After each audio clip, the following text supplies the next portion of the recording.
This week's podcast is brought to you by Audible.com. Get a free audiobook download and a 30-day free trial at audibletrial.com/DJ Force X. There are over 180,000 titles to choose from for your iPhone, Android, Kindle, or MP3 player. This episode of the DJ Force X podcast is proudly sponsored by Fixed. Fixed is a fan and artist-friendly independent record label that specialises in hybrid electronic rock. It's home to the likes of Celduella, Blue Starly, I Will Never Be the Same, Richie Nix, The Algorithm, Voicians, CD Akira, and a whole bunch more. Check out their latest label sampler for just $1 at their official store, fixedstore.com. That's FIXT store.com. Save 10% off your first order by using my coupon code FORCEX. That's FORCEX. They have loads of shirts, hoodies, stickers, posters, and many other accessories for all their artists, and this is available worldwide with fantastic international shipping rates to go with that. So head over to fixedstore.com and check them out. And don't forget, use my coupon code FORCEX.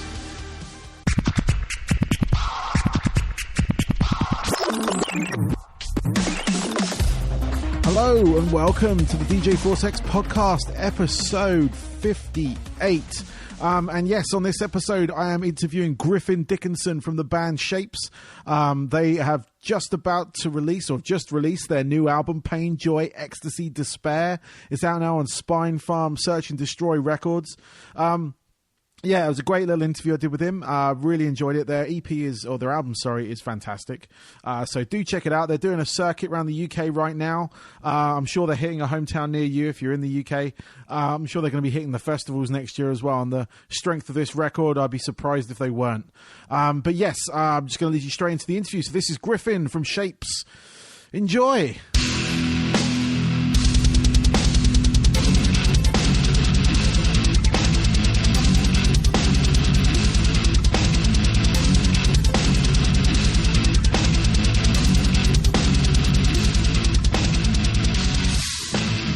On this week's show, I'd like to welcome Griffin from the band Shvpes. Shvpes are about to release their debut album, Pain, Joy, Ecstasy, Despair, on Spinefarm, Search and Destroy Records. It's going to be out in October 14th to be precise. Welcome, Griffin. Hello, how's it going? Good, man. How are you doing today? Yeah, I'm not too bad. It's a lovely sunny day. No complaints. Excellent. That's always good to hear back home. Yeah. So, just for those who aren't in the know about your band, could we get a bit of the origin story of Shvpes? Yeah, sure. So, we were called a different band before, but we were called Saitota before. Okay. The band's been together for around 7 years now. I joined 2 years ago, and soon after I joined, a lot of changes took place. We changed the name, we changed the sound. Changed a few members, including myself, and yeah, so here we are today as Shvpes. All right, cool. So, the album that's about to come out, I've been lucky enough to hear it. It's a very good album. I really enjoy it. There's a couple of tracks. I heard the two streaming tracks first, the Skin and Bones and 2 Minutes of Hate. Yeah, they're the two that were made available for radio, and everyone else as well if they've got like the streaming services. I also really like Breaking the Silence. That was a really cool track, and the title track as well. Oh, cheers! Yeah, thanks. I really like those. So, tell me about the album. What's the? Is there any kind of narrative running through it, or is each song its own entity? Yeah, well, the title "Pain, Joy, Ecstasy, Despair" really, kind of represents what's going on kind of in terms of narrative and lyrically throughout the album.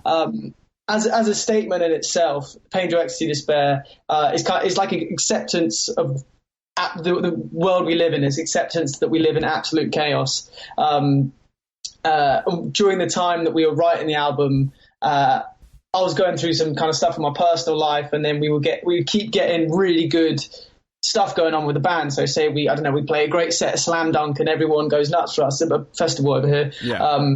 or we get, and then next minute something terrible happens in my life, and then that's going on, and then suddenly we're getting signed, and then it's really exciting, but then you go back home and your head's in your hands, and it was all just kind of a bit of a shitstorm, really. Yeah. And Pain, Joy, Ecstasy, Despair to me represents that kind of emotional circle of life. 1 second you can be on cloud nine, the next minute you're juggling a shitstorm.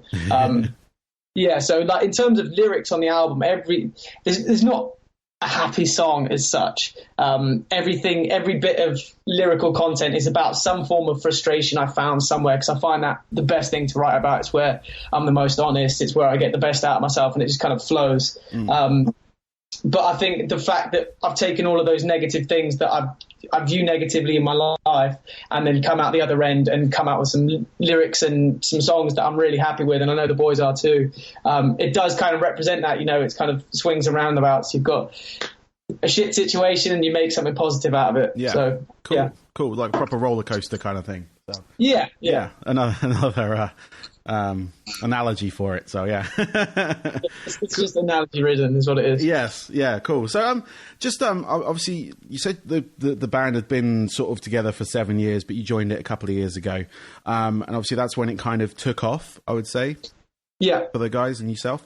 Well, I think, yeah.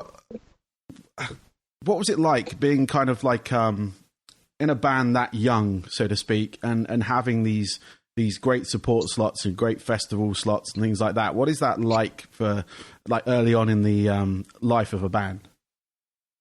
I think it causes you to be I think for us anyway, it caused us to be really humble about every opportunity we got, because we knew how lucky we were to get them. There's absolutely no bitterness. Like we're just about to start our headline tour in October, which is the first one we've ever been on, and we've supported Bring Me Horizon, which is kind of the wrong way to do it. You should kind of go the other way. Yeah. So yeah, I think it was a really humbling experience that every single time we play with someone amazing, and if anything, it just makes us want to perform that much better, just because I feel like we've got so much more to prove than a lot of bands, that have really earned their place there, because I don't think in the eyes of the public that we really have yet. Okay, cool. So speaking of your headlining tour coming up, like you said, it starts in October. What does that tour look like? What can the people expect from that? Well, we're going to be playing new songs that we've never played unreleased material off the album. For example, the title track is going to be one of the tracks we're playing. It should just be a great night. We've never had the opportunity to play sets longer than half an hour. We've got like 45 minutes to an hour here that we can really mess about and have some fun with the crowd and everything. And for once, it will be people that genuinely want to come and see our band showing up to these shows. Which is something that we've never experienced before. So we don't really have as much to prove. We just want to go out there and give everyone the best time and have the best time possible. It's just going to be a big party, I think, man. I think cool. It's going to be a month-long party. Nice. And what bands are you bringing with you? We've got Preston Echo and Empire. They're kind of dipping in and out here and there. And then we've got loads of local supports and everything like that. So each show we go to, we're going to try and bring out at least one band from their local scene. Nice. And get them out on the tour, yeah. Cool. So back to the album. No, we kind of jumped forward and then back to the album. The styles in the album, it's kind of nice for me to hear, because I'm hearing a lot of influences from when I was kind of a teenager. That kind of like almost the rap metal movement. You've got elements of that in there. Yeah. Just the way your vocals are phrased and things like that, and the sort of sound to it kind of harks back to that in some respects, not every respect, but it harks back to that sound of that early 2000s, late 90s kind of music at that time. Where would you say the influences lie for you and the band? I think from a kind of more, what's the word here? A long-term perspective, my influence personally really heavily rooted in like Rage Against the Machine and Limp Bizkit, and that's obviously where that kind of early 2000s. I was going to say that's what I could hear. So yeah, to be fair, I still listen to Limp Bizkit quite a lot and Rage quite a lot for that matter. But in the grand scheme of things, as a band, we don't really listen to that much metal. If a new album comes out or something, say the newer Data Members just dropped, had that on repeat for the past 5 days. Nice. But I'll have it on repeat, get bored of it, and then my music I always go back to is usually hip hop and kind of like late night jazz and just weird kind of. It's very rarely metal. So I think, from a long term perspective, that whole sort of rap rock movement did influence the album. But from like a more everyday perspective, it genuinely is like UK grime and hip hop and stuff like that. We've got a really eclectic music taste. I do think it shows through in the album. It's hard to pigeonhole it as a genre. Yeah, I said, I heard elements of it in there, and that's what kind of it gravitated towards me in that respect, because I kind of grew up in that. It's that kind of like I was a teenager during that movement, and that's the music that kind of sticks with you for a long that amount of period anyway. And I could hear it, and I could hear a bit of Rage, I could hear a bit of Biscuit, I could hear that kind of element in the vocals and things. And obviously there are other sort of styles within the album, harking from general sort of like straight up metal to sort of more hardcore and elements of rock, things like that. So kind of all within that kind of like hard rock genre, I suppose, is the It's the easiest way of doing it. It's pretty intense, and then there'll be a little bluesy lick, and then it'll be intense again. Exactly. Yeah. So past this tour, do you have anything else planned? I think there's 2 tours that we're in talks about doing. I think it's very much a case for us at the moment of this tour's a little bit make or break in terms of what tours we can get coming off the back of the album release. Yeah.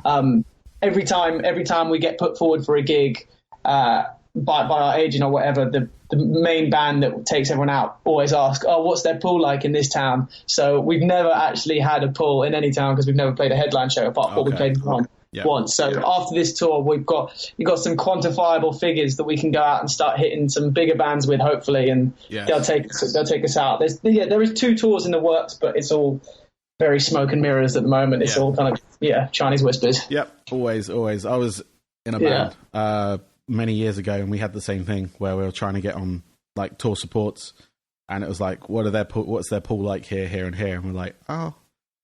Okay, so we went out there on our own and then tried to find out. So it's always fun. So I've got a couple of questions left for you now. Sweet. Just some general questions I ask pretty much everyone who I interview, but they can be tricky. So here we go. So what I want you to give me is your 3 top albums that kind of influenced you to who the musician you are now and the person that you are today. Ooh, it's a great question. It's a great question. First and foremost, it's got to be Chocolate Starfish. Nice. Second one.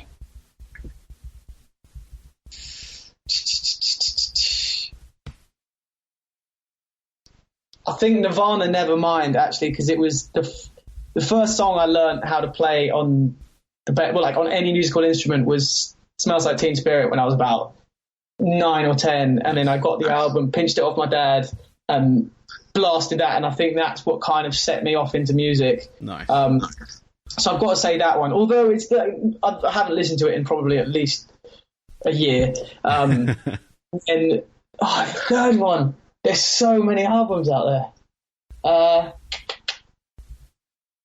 I think just before I joined Shape, or Side Toto at the time, just before I joined the band, the last album I was listening to was I've forgotten the name of it. What's that Issues record? Not the most recent one, the one before that. It's a good question. Let's find out. Google will I think it's just called Issues. Yeah, it's just called Issues, that's why. Okay. I was listening to that album just before I joined the band, and I think that influenced a lot of kind of potential vocal styles that I could deviate off into. So I'm going to say that album. All right. Because it influenced me heavy at the start of my career. Cool. So what are your hobbies away from music? So you're not in the band, you're not doing anything music-wise. What do you do? Anything else? I pick up heavy things most days, and then put them down, and then pick it back up again and put it back down. All right. So I wouldn't call myself a weightlifter, but I lift things occasionally. I've run a clothing business called Ravenous. Okay. So that's kind of my day job at the moment. I skateboard, bit of photography, design, kind of just creative, really. I think those are hobbies. Yeah. So just drinking. It's another one. So just tagging on one of your other things, your clothing line. How does that come about? What made you want to create a clothing line? I saw a clothing brand in I think it was about 2009 called Who Clothing, and they put Biggie Smalls' face on a t-shirt and put their logo at the bottom, and I saw kids everywhere wearing this t-shirt. I was like, this is before I had any skills. I couldn't even work Microsoft Paint. And I was like, I reckon I could do that. I'll just get Tupac's face instead and put it on a t-shirt. And then started trying to figure out how to do it. Got a load of rappers' faces, put them on t-shirts, and then realised the t-shirts were just shit. So kept going to try and make a good t-shirt, and then ended up with about 4. And I was like, fuck this, I'll just start a little t-shirt brand. I kind of just fell into it, really, and then started one up. Ran it for about 5 years, got to university, met a friend who also ran a clothing company. We were going to collaborate, and then just decided to scrap both of them and start together and do a joint venture. So here I am today. Yeah. Cool. No, I've never spoken to anyone with a clothing line before, so. It's good fun. So much that goes on behind the scenes that you don't really think about until you've got to set it all up. Yeah. Does that mean do you produce the band's merchandise if you have your own clothing line on that front? Yeah, so all the merch that's up on the store and that we've got coming in and everything is all designed by me. Okay. So basically I would say I run that, but I've got someone else that ships it out for us. But I effectively run it, I suppose. Okay, cool. Yeah. No, I was just saying if you bought the two together, so obviously it works out that way. If you've got to make t-shirts and you're in a clothing design company, it makes sense for you to do it. So totally. I was just curious how close you kept it with the band, or if you kept it separate or not. So I do keep them separate, but I've obviously got all my suppliers from Ravenous that I try and I can just use shape stuff, and I'll be like, go on, get it made there, sort of thing. Yeah. Cool. Yeah. Cool. So finally, where can people reach you? Where's a good place to reach the band or individuals? Facebook, Snapchat, Instagram, Twitter, our website. I think that's everything. Or preferably at one of our many shows coming up around the UK. Yeah, would be better. Yeah. Yeah, I'll just let people know. Shvpes with a P. So SAVPES. Yeah, and I'll put the tour dates up with the when I advertise the radio show and stuff and all that kind of stuff as well. So people will see your forthcoming dates coming up and all that kind of good stuff. So that'd be great. Cool. Well, Griffin, thank you very much for your time. It's been a pleasure talking to you. Good luck with your album. Cheers. So I can get it right this time. Pain, Joy, Ecstasy, Despair, out on October the 14th via Spinefarm and Search and Destroy Records. It'll be available worldwide at that point via digital media and physical media as well. So whatever people prefer, they can pick up. So yeah, thank you, Griffin. Thank you very much. Cheers. Cool. Thank you, man. Bye-bye. Bye.